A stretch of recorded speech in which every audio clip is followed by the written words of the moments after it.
الحمدللہ رب العالمین واشہد ان لا الہ الا اللہ واشہد ان محمدا عبدہ ورسولہ اما بعد لقد کان لکم فی رسول اللہ اسوۃ حسنہ۔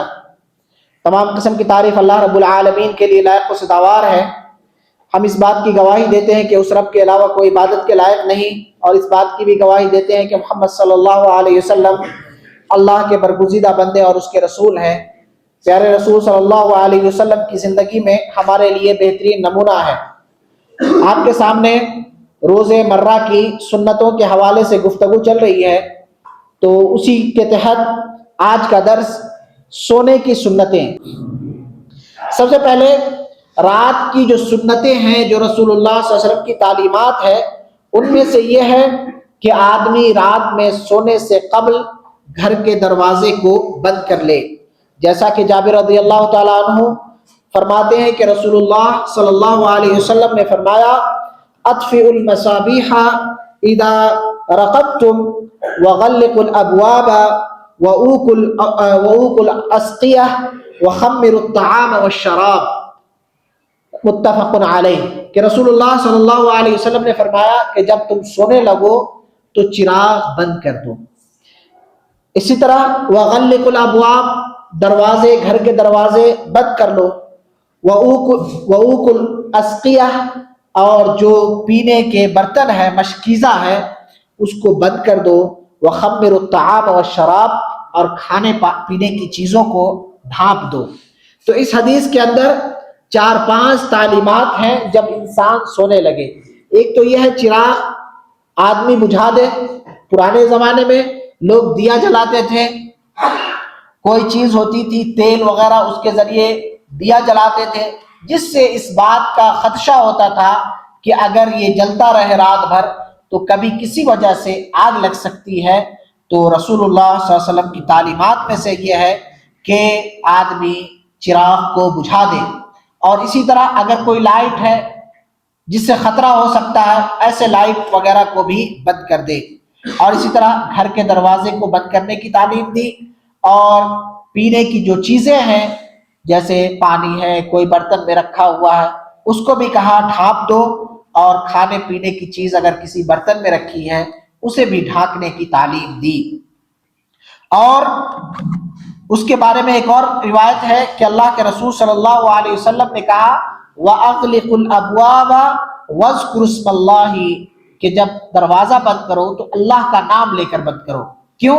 فَإِنَّ الشَّيْطَانَ لَا يَفْتَحُ بَابًا مُغْلَقًا، کہ اگر کوئی دروازہ بسم اللہ کہہ کر بند کیا گیا ہو، کوئی شیطان اسے نہیں کھول سکتا۔ اور انشاءاللہ اگر یقین کے ساتھ پڑھے تو شیاطین الجن ہو یا شیاطین الانس ہو، انسانی شیاطین بھی جیسے چور کی شکل میں ہے، ڈاکو کی شکل میں ہے، گھر میں داخل ہونے کی کوشش کرے، کوئی احتیاطی طرح وہ کوئی تدبیر اختیار کرے کہ گھر میں گھس جائے، تو انشاءاللہ اگر اللہ کا نام لے کر آپ نے بند کیا ہوگا تو انشاءاللہ آپ کا گھر ان ڈاکو اور چوروں سے بھی انشاءاللہ محفوظ رہے گا۔ اور تو پہلی تعلیم یہ ہے کہ گھر کے دروازے بند کر دیے جائے، اسی طرح چراغ کو بند کر دیا جائے۔ اور چراغ کے بند کرنے کے سلسلے میں رسول اللہ صلی اللہ علیہ وسلم کی ایک حکمت یہ بیان کی جاتی ہے کہ وَأَطْفِئُوا الْمَصَابِيحَ فَإِنَّ الْفُوَيْسِقَةَ رُبَّمَا جَرَتِ الْفَتِيلَةَ فَاحْتَرَقَتْ أَهْلَ الْبَيْتِ، کہ ہو سکتا ہے کہ کوئی چوہا وغیرہ وہ آگ کا دیا وغیرہ لے کر جائے اور کہیں سے کہیں آگ لگا سکتا ہے۔ تو لہذا اگر کوئی چیز ہے، خدشہ ہے کہ آگ ہے، جیسے چولہے پہ بناتے ہیں، آگ پہ کھانا بناتے ہیں، اور خاص کر ٹھنڈی کا موسم آتا ہے تو بہت ساری چیزیں جو انسان ٹھنڈی دور کرنے کے لیے اسباب اختیار کرتا ہے، جیسے ہیٹر وغیرہ۔ تو اگر ایسے ہیٹر ہے جس سے ڈر ہے کہ آگ لگ سکتی ہے تو ایسے ہیٹر وغیرہ کو بھی بند کر دینا چاہیے، جس سے کہ کوئی آگ وغیرہ کا خدشہ ہو، گھر کو نقصان پہنچ سکتا ہے۔ اسی طرح گیس چولہا ہے جس سے کھانا بناتے ہیں، اس کے ریگولیٹر وغیرہ کو بند کر دے تاکہ کسی قسم کا کوئی خدشہ نہ ہو کہ انسان سویا اور سویا کا سویا رہ گیا، اس کا گھر جل گیا، تباہ ہو گئے۔ آپ نے کئی واقعات دیکھے ہوں گے جو گاؤں میں ہوتے ہیں، جہاں جھوپڑیاں ہوتی ہیں، جب کیا ہے موسم بدلتے ہیں گرمی کا موسم، ہوائیں تیز چلتی ہیں تو ایک گھر میں آگ لگا 10 گھر 20 گھر پورا محلہ تباہ ہو جاتا ہے۔ تو پیارے رسول صلی اللہ علیہ وسلم کی کیا ہے باریک سے باریک چیزوں کی جانب بھی پیارے رسول صلی اللہ علیہ وسلم نے رہنمائی فرمائی ہے، اس نبی پر لاکھوں اللہ کی رحمتیں اور برکتیں نازل ہو۔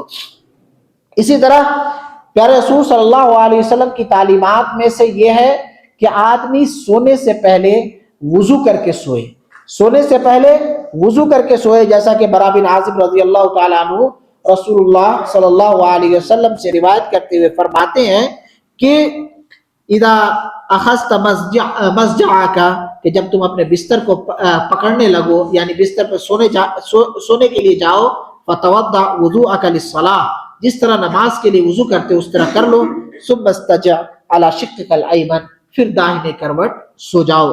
تو رات کے سونے کی سنتوں میں سے ایک سنت یہ ہے کہ آدمی باوضو ہو کر سوئے۔ اسی طرح رات میں سونے کے وقت کی سنتوں میں سے یہ ہے کہ آدمی جب بستر پر جائے تو بستر کو صاف کر لے، جھٹک لے، اور یہاں بعض روایتوں میں کہ 3 مرتبہ اس کی کو جھٹک لے۔ ہو سکتا ہے کہ وہ آدمی بستر پہ آیا، اس سے پہلے اس بستر پہ کیا گزرا ہے، کوئی کیڑے مکوڑے تو نہیں گئے، یا اس کے بستر میں کوئی کیڑا مکوڑا کوئی نقصان دہ چیز تو بیٹھا نہیں ہوا ہے، اس لیے کہ اللہ کے رسول صلی اللہ علیہ وسلم نے فرمایا فَإِنَّهُ لَا يَدْرِي مَا خَلَفَهُ عَلَيْهِ، کہ اس کی غیر موجودگی میں اس بستر پہ کیا ہوا ہے وہ نہیں جانتا، تو لہذا آدمی بستر کی صفائی کر لے۔ اور اسی طرح رسول اللہ صلی اللہ علیہ وسلم کی سنتوں میں سے یہ ہے سوتے وقت کی آدمی داہنے کروٹ سوئے، اور داہنے کروٹ سوتے وقت اس کا داہنا ہاتھ اس کے گال کے نیچے ہو۔ اسی طرح سونے کے وقت کے سنتوں میں سے یہ ہے کہ جب آدمی بستر پر جائے تو اذکار کا اہتمام کرے، جو پیارے رسول صلی اللہ علیہ وسلم نے دعائیں سکھائی ہیں، جو اذکار سکھائے ہیں اس کا اہتمام کرے۔ وہ کون سے اذکار ہیں؟ تو آیت الکرسی پڑھ کے آدمی سوئے۔ آپ کے سامنے آیت الکرسی کے حوالے سے، اس کی فضیلتوں کے حوالے سے جب گفتگو ہوئی تھی تو اس میں سے ایک یہ ہے کہ سوتے وقت بھی آدمی بستر پر جائے تو آیت الکرسی پڑھے گا تو شیطان اور وغیرہ کے شر سے وہ محفوظ رہے گا، تو آیت الکرسی پڑھ کے سوئے۔ اسی طرح سورہ بقرہ کی آخری کی 2 آیتیں، آمن الرسول سے آخری تک 2 آیتیں پڑھے۔ اس کے بارے میں ہے کہ من قرأ ہاتین الآیتین، کہ جو آدمی ان 2 آیتوں کو پڑھتا ہے، من آخر سورۃ البقرہ، سورہ بقرہ کی آخری 2 آیتیں، فی لیلۃ، رات میں، کفتہ، تو وہ اس کے لیے کافی ہو جائیں گی، اس کے لیے کافی ہو جائیں گی۔ تو کفتہ کا معنی کئی معنی بیان کیا گیا ہے۔ ایک تو کیا ہے کہ ایک معنی یہ بیان کیا گیا ہے کہ پوری رات عبادت کرنے کے لیے کافی ہو جائے گا، کہ ایک آدمی پوری رات عبادت نہ کرے، یہ 2 آیتیں پڑھ کے سوتے وقت پڑھ لے اور سو جائے تو انشاءاللہ پوری رات عبادت کا ثواب اسے مل جائے گا۔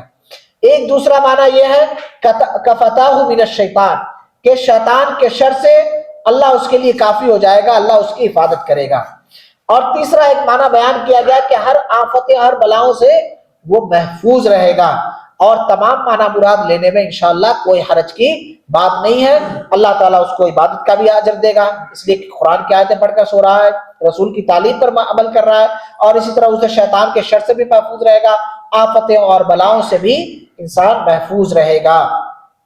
اسی طرح پیارے رسول صلی اللہ علیہ وسلم کی سنتوں میں سے یہ ہے کہ آدمی سوتے وقت سورہ اخلاص اور معوذتین یعنی قل اعوذ برب الفلق اور قل اعوذ برب الناس پڑھے، اور اس کے پڑھنے کا طریقہ یہ ہے کہ اپنے دونوں ہاتھوں کو ملائے پھیلائے اور اس میں 3 مرتبہ کیا ہے ہر مرتبہ پڑھے، کیا ہے اس میں پھونک مارے، کیا ہے قل هو اللہ احد، قل اعوذ برب الفلق، قل اعوذ برب الناس، پڑھنے کے بعد پورے جسم پہ اپنے ہاتھ کو پھیرے، جہاں تک جہاں ہاتھ جا سکتا ہے جسم کے اوپر، کپڑے کے اوپر سے، پھر اس کے بعد پھر دوسری مرتبہ ہاتھ میں پھونکے، اخلاص، فلق اور سورہ ناس پڑھے، پھر اسی طرح 3 مرتبہ یہ کام کرے گا۔ تو یہ پیارے رسول صلی اللہ علیہ وسلم کی تعلیمات میں سے ہے۔ اسی طرح یہ پھونکنے کے حوالے سے ایک بات یہ ہے کہ کچھ لوگ کیا ہے کہ روایتوں میں اختلاف ہے کہ پہلے پھونکیں گے کہ پہلے دعا پڑھیں گے، تو اس میں آپ کے لیے وسعت ہے کہ آپ قرآن کی آیتیں پڑھنے کے بعد تینوں سورت پڑھنے کے بعد پھونک کے ہاتھ پر ملیں، یا پہلے ہاتھ پھونک لیں اور پھر کیا اس پر کیا ہے یہ 3 سورتیں پڑھیں اور پھر اپنے جسم پر ہاتھ کو پھیر لیں. تو دونوں طریقہ صحیح ہے، واللہ عالم بالصواب. اسی طرح سورہ کافرون پڑھنے کا بھی ثبوت ملتا ہے کہ سوتے وقت آدمی سورہ کافرون بھی پڑھے اور سو جائے. کیوں؟ اس کے بارے میں کہا فَإِنَّهَا بَرَاءَةٌ مِّنَ الشِّرْكِ، اس لیے کہ اس میں شرک سے برات کا اظہار ہے. کہ آدمی پڑھتا ہے کافروں سے کہہ دے کہ جو جس کی تم عبادت کرتے ہو ہم اس کی نہیں کرتے، میں جس کی عبادت کرتے ہوں تم اس کی عبادت نہیں کرتے، میرے لیے میرا دین، تمہارے لیے تمہارا دین. تو آپ اکثر دیکھیں گے صبح شام کی نماز میں، جیسے مغرب ہے، مغرب کی جو 2 سنتیں ہیں اس میں مستحب کیا ہے کہ پہلی رکعت میں کافرون، پہلی رکعت میں اخلاص، کافرون پہلی رکعت میں اور دوسری رکعت میں اخلاص. اسی طرح فجر میں آپ جب سنت پڑھتے ہیں تو اس میں بھی ہے کہ پہلی رکعت میں کافرون، دوسرے میں اخلاص. اسی طرح آپ جو پڑھتے ہیں وتر کی نماز تو آخری کی 2 رکعتوں میں دوسری رکعت میں کافرون اور تیسری رکعت میں سورہ اخلاص. اس کے حکمت ہے کہ یہ بیان کیا جاتا ہے کہ انسان روزانہ اپنے آپ کو توحید والا بتائے کہ ہم جو اقرار کرتے ہیں قل هو اللہ احد کہ اللہ کے علاوہ کوئی کیا ہے، اللہ ایک ہے، اور اس کی جو توحید کا اقرار ہے وہ اقرار کریں اور شرک سے برات کا اظہار کریں. اس لیے کہ انبیاء کرام کو اسی مقصد کے لیے بھیجا گیا اور ہماری تخلیق کا بھی مقصد یہی ہے کہ ایک اللہ کی بندگی ہو اور شرک سے برات کا اظہار ہو. تو ہم روزانہ نماز کے اندر میں بھی کیا صبح و شام اس چیز سے برات کا اظہار کرتے ہیں، شرک سے برات کا اظہار کرتے ہیں، توحید کا اقرار کرتے ہیں سورہ کافرون اور سورہ اخلاص پڑھ کر. تو لہذا اس کے معنی اور مطلب کو سمجھنا چاہیے اور اس کے مطابق اپنی زندگی کو سنوارنا چاہیے. اسی طرح جو دعائیں ہیں، اب بسمک اللہم اموت واحیا، اسی طرح کیا ہے بہت ساری دعائیں ہیں جو آدمی کو پڑھنا چاہیے. اس متعلق آگاہی بھی کر چکا ہوں، پہلے بیان بھی کر چکا ہوں. اسی طرح بسمک ربی وضعت جنبی وبک ارفع ان امسکت نفسی، بہت پیاری دعا ہے کہ اللہ تیرے نام سے میں اپنے چہر پہلو کو بستر پہ رکھتا ہوں اور اسے اپنے بستر کو جب چھوڑتا ہوں تو تیرے ہی لیے کرتا ہوں. اگر میں سو رہا ہوں میری جان تو لے لے اور واپس نہ کرے، فرحمھا، لہذا تو ہم پر رحم کا معاملہ کرنا، مجھے معاف کر دینا. اگر ہماری روح لوٹا دیتا ہے تو ہمارے ساتھ میری حفاظت کرنا، اس طرح حفاظت کرنا جیسا کہ تو میرے نیک بندوں کی حفاظت کرتا ہے. اور یہ پیاری سی دعا بسمک ربی وضعت جنبی وبک ارفع ان امسکت نفسی فرحمھا وان ارسلتھا فاحفظھا بما تحفظ به عبادک الصالحین.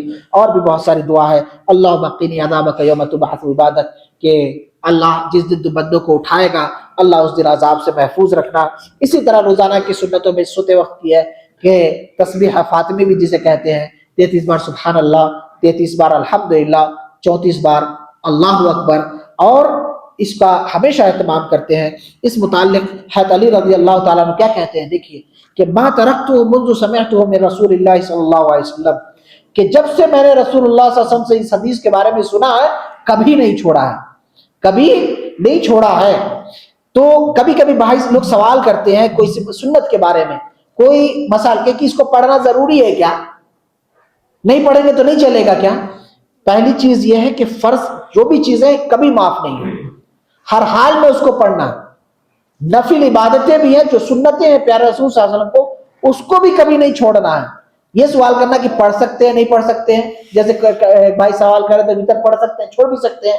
اللہ کے رسول صلی اللہ علیہ وسلم صحابہ اکرام نبی کی جو بھی سنت آتی تھی ہمیشہ عمل کرتے تھے، کبھی نہیں چھوڑتے تھے. سنت موقع جب اس کتاب کو شروع کیا گیا تھا تو شروع میں کئی سلف کے اقوال ذکر کیے گئے تھے کہ جب سے میں نے سنا کبھی نہیں چھوڑا، جب سے میں نے سنا اس پر نہیں چھوڑا. تو سلف صحابہ اکرام تابعین جو محدثین تھے کبھی یہ سب سنتیں نہیں چھوڑتے تھے، اگرچہ وہ واجب نہیں تھا. آج ہم لوگ چھوڑ دیتے ہیں کہ فرضی تو پڑھنا ہے، نہیں کوئی بھی عبادت ہو نہیں چھوڑنی. یہ فرق اس لیے بتایا جاتا ہے کہ یہ فرض ہے، یہ سنت ہے، یہ نفل ہے، اس لیے کہ اگر ولو بالفرض کسی وجہ سے چھوٹ گیا تو زیادہ پریشان ہونے کی ضرورت نہیں ہے. آپ کو ہمیشہ فرض بھی پڑھنے ہیں، سنت بھی پڑھنے، سب پڑھنے ہیں، لیکن کبھی چھوٹ گیا تو کیا بہت بڑا جرم ہے؟ نہیں، چھوٹ گیا تو انشاءاللہ کوئی حرج کی بات نہیں ہے، لیکن بے سبب اسے بھی نہیں چھوڑنا چاہیے. جیسے کہ کیا ہے، پیارے سے اللہ کے رسول صلی اللہ علیہ وسلم سے یہ تسبیح سنی، حضرت علی کہتے ہیں کہ میں نے جب سے سنا کبھی نہیں چھوڑا. اسی طرح بہت ساری کیا ہے سنتیں ہیں. اسی طرح کیا ہے کہ رات میں سوتے وقت جو اذکار ہیں صبح شام میں سید الاستغفار، سوتے وقت بھی اس کا ثبوت ملتا ہے کہ اللہم انت ربی لا الہ الا انت خلقتنی، اسے سید الاستغفار کہتے ہیں. اس کے بارے کہا من قالها من اللیل وهو موقن بها، کہ اگر کوئی آدمی اس کو رات میں پڑھتا ہے اور یقین کے ساتھ پڑھتا ہے اور صبح ہونے سے پہلے مر گیا تو وہ شخص جنتی ہے. تو لہذا سوتے وقت بھی کیا ہے اس کو پڑھنا چاہیے، اس کا اہتمام کرنا چاہیے. اسی طرح آدمی ان دعاؤں کو پڑھ کے، اور بھی بہت ساری دعائیں سب کی طرف سب کو بیان نہیں کیا جا سکتا یہاں اس وقت میں.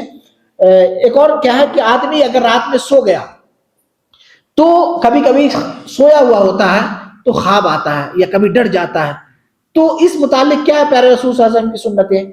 تو اچھے خواب یہ اللہ کی طرف سے ہوتے ہیں، لہذا آدمی کو اس پر شکر ادا کرنا چاہیے. برا خواب شیطان کی طرف سے ہوتے ہیں، لہذا اس میں پڑھنا نہیں چاہیے، اس سے پناہ طلب کرنا، برا چیز ہے تو اس سے بچنی چاہیے. اور خواب تیسرا یہ ہوتا ہے کہ انسان دن میں کوئی چیز ہوا ہوتا ہے جسے حدیث النفس کہتے ہیں، کہ نفسی خیالات، کہ دن کے جو کام ہوا، کسی کے ساتھ کھایا ہے، پیا ہے، بیٹھا ہے، کسی سے لڑائی کیا، وہ چیزیں خواب میں آتی ہیں، تو اس کی کوئی حیثیت نہیں ہے.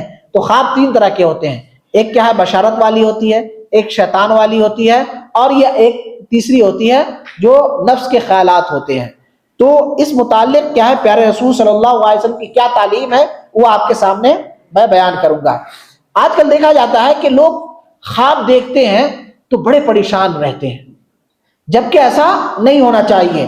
اور لوگ کیا ہے کہ اس متعلق غفلت کے بھی شکار ہیں. لہذا کوئی بھی خواب دیکھے، اچھا خواب دیکھے یا کوئی ڈراؤنا خواب دیکھے، پریشان ہونے کی، گھبرانے کی ضرورت نہیں ہے. بہت سارے لوگ کیا ہے کہ تعبیر تلاش کرنے کے لیے فلاں کے پاس جا رہے ہیں، فلاں عالم کے پاس، یہ ہماری تعبیر بیان کر دیں گے. نہیں، یہ چیزوں میں نہیں پڑھنا چاہیے. پیارے رسول صلی اللہ علیہ وسلم کی تعلیمات کو اپنے ذہن میں رکھنا چاہیے کہ خواب کے حوالے سے رسول اللہ صلی اللہ علیہ وسلم نے کیا تعلیم دی ہے. کیا تعلیم ہے؟ آپ کے سامنے کچھ احادیث پیش کر رہا ہوں. جیسا کہ اللہ کے رسول صلی اللہ علیہ وسلم کی حدیث ہے، الرؤیا صالحہ من اللہ، کہ اچھے خواب اللہ کی جانب سے ہوتے ہیں. فَإِذَا رَأَىٰ أَحَدُكُمْ مَا يُحِبُّ فَلَا يُحَدِّثْ بِهَا إِلَّا مَن يُحِبُّ. لہذا اگر کوئی اچھی چیز دیکھے تو جسے وہ پسند کرتا ہے، جو اس کا محبوب ہے، اس کے سامنے بیان کرے، اس کے علاوہ کسی کو سامنے نہ بیان کرے. اسی طرح اگر کوئی ناپسندیدہ چیز دیکھے تو 3 مرتبہ بائیں جانب تھوکے، کیا ہے اس طرح کرے، اور اعوذ باللہ من الشیطان الرجیم پڑھے اور اس کے شر سے پناہ مانگے اور کسی کو بیان نہ کرے. اور اسی طرح کیا ہے کہ ایک اور تعلیم ہے کہ اگر کوئی آدمی برا خواب دیکھے، شیطان سے پناہ طلب کرے اور جس کروٹ وہ سویا ہوا ہے کروٹ بدل لے. اور اسی طرح اچھے خواب کے سلسلے میں ہے کہ اگر کوئی آدمی اچھا خواب دیکھے جسے وہ پسند کرتا ہے تو اللہ کی حمد و ثنا بیان کرے. تو ان احادیث سے خلاصہ یہ سمجھ میں آیا کہ اچھے خواب دیکھنے پر 2 کام کرنے چاہیے. اچھے خواب دیکھنے پر 2 کام کرنے چاہیے، اللہ کی حمد و ثنا بیان کرنی چاہیے پہلی چیز، اور دوسری چیز کہ اگر کوئی شخص ہے جسے وہ پسند کرتا ہے اس کو بیان کرے، کسی اور کو بیان نہ کرے، صرف محبوب لوگوں کو بیان کرے. یہ اچھے خواب دیکھنے پر ہے. اور اسی طرح اگر کوئی برا خواب دیکھے تو 4 کام کرے. 4 کام کرے. ایک تو یہ ہے کہ بائیں جانب 3 مرتبہ کیا ہے پھونکے، اور دوسرا کام اعوذ باللہ من الشیطان الرجیم پڑھے 3 مرتبہ اور اس کے شر سے پناہ مانگے جو خواب میں اس نے دیکھا ہے. تیسرا یہ ہے کہ اس کو کسی کو بیان نہ کرے، اس خواب کو کسی کو بیان نہ کرے. اور چوتھی چیز یہ ہے کہ اگر وہ سویا ہوا ہے داہنے اگر ایک کروٹ تو اپنا کروٹ بدل لیں. ایک کسی کروٹ سویا، داہنے کروٹ ہے تو بایاں ہو جائے، بایاں ہے تو داہنا ہو جائے. اور ایک 5ویں چیز یہ ہے کہ آدمی کھڑے ہو اٹھ کر کے ہے وضو کر کے نماز ادا کرے، وضو کر کے نماز ادا کرے. یہ 5ویں کام ہے، آدمی کو یہ کرنا چاہیے. بہت زیادہ پریشان ہونے کی ضرورت نہیں ہے. اور اس متعلق بہت ساری روایات ہیں کہ بہت سارے سلف سے ہے کہ میں نے پہلے خواب دیکھتا تھا تو بڑا ڈر جاتا تھا، اور سلف سے ایک قول یہ بھی ہے کہ وہ کہتے ہیں کہ میں بعض ایسے خواب دیکھتا تھا مجھے اتنا ڈر ہوتا تھا کہ مجھے لگتا کہ میں کسی پہاڑ کے نیچے دبا ہوں۔ جب پیارے رسول صلی اللہ علیہ وسلم کی یہ سب سنتیں سنی تو مجھے یہ سب چیزیں معمولی لگنے لگی۔ تو لہذا اچھے خواب دیکھنے پہ اللہ کا شکر ادا کریں، برا خواب دیکھ کے بھی پریشان نہ ہو، آپ کو کوئی تکلیف نہیں ہوگی، کوئی تکلیف نہیں ہوگی۔ اللہ سے پناہ مانگ لے، شیطان کے شر سے پناہ مانگے، اللہ تبارک و تعالیٰ آپ کو ہر چیز سے محفوظ رکھے گا۔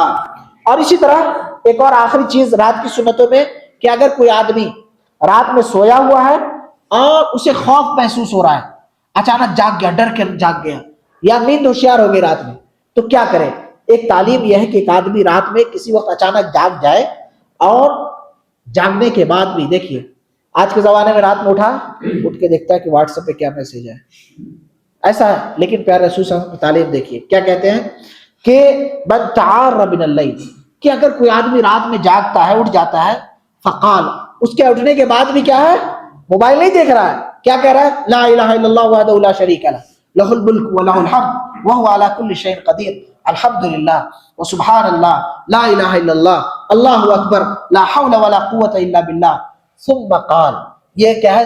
ذکر کرنے کے بعد کیا کہتا ہے؟ اللہم اغفر لی، اللہ تو مجھے معاف کر دے، او دعا، یا کوئی بھی دعا کرے، کہا گیا کہ استجیب لہ، اگر کوئی یہ ایسے رات میں بھی آپ سوچ رہے ہیں کہ غفلت میں ہے انسان، اٹھا سبحان اللہ الحمدللہ لا الہ الا اللہ وحدہ لا شریک لہ پڑھنے لگا، آپ سوچ سکتے ہیں کہ اس کا دل کتنا اللہ سے جڑا ہوگا، پھر وہ اللہ سے اسی حالت میں سویا ہوا ہے، اللہ سے مغفرت مانگ رہا ہے، اللہ سے دعائیں کر رہا ہے۔ کہا اگر کوئی آدمی کرتا ہے استجیب لہ، اس کی دعا قبول ہوتی ہے۔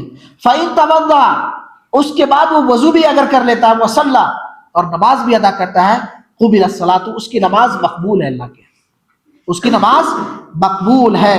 تو لہذا رات میں اٹھتی اگر نیند ہوشیار ہو گئی تو واٹس ایپ موبائل نہ کھولے، بلکہ اللہ کا ذکر کرے، اس کو غنیمت جانے، اور کوئی دعائیں ہیں، خاص دعائیں ہیں، اس وقت دعا کرے، اللہ اسے ضرور قبول کرے گا۔ تو یہ تھی رات کی سنتیں، اور یہ سنت ختم ہوتی ہے جب انسان نیند سے بیدار ہوتا ہے اور کہتا ہے الحمدللہ الذی احیانا بعد ما اماتنا والیہ النشور۔ تو یہ روزانہ کی سنتیں ہیں جو وقت کے ساتھ خاص تھی، جو وقت کے ساتھ خاص تھی، صبح کی سنتیں، دوپہر کی، ظہر کی، عصر کی، شام کی، سونے کی، یہ ساری وقت کے ساتھ خاص تھی۔ اب اگلے درسوں میں کہ روزانہ کی وہ سنتیں جو وقت کے ساتھ نہیں ہیں خاص، آپ وہ کام کریں گے تو وہ سنتیں ہیں، جیسے روزانہ انسان کھاتا پیتا ہے، روزانہ لباس پہنتا ہے، روزانہ ایک دوسرے سے ملتا ہے، تو کھانے پینے کی سنتیں کیا ہے، ایک دوسرے سے ملاقات کی سنتیں کیا ہے، اور اسی طرح لباس پہننے کی سنتیں کیا ہے، انشاءاللہ اس متعلق اگلے درسوں میں آپ کے سامنے بیان کیا جائے گا۔ اللہ سے دعا ہے کہ اللہ تبارک و تعالی ہمیں رسول اللہ صلی اللہ علیہ وسلم کی زندگی کے بتائے ہوئے طریقے کے مطابق زندگی گزارنے کی توفیق عنایت فرمائے۔ وصلی اللہ علی نبینا محمد۔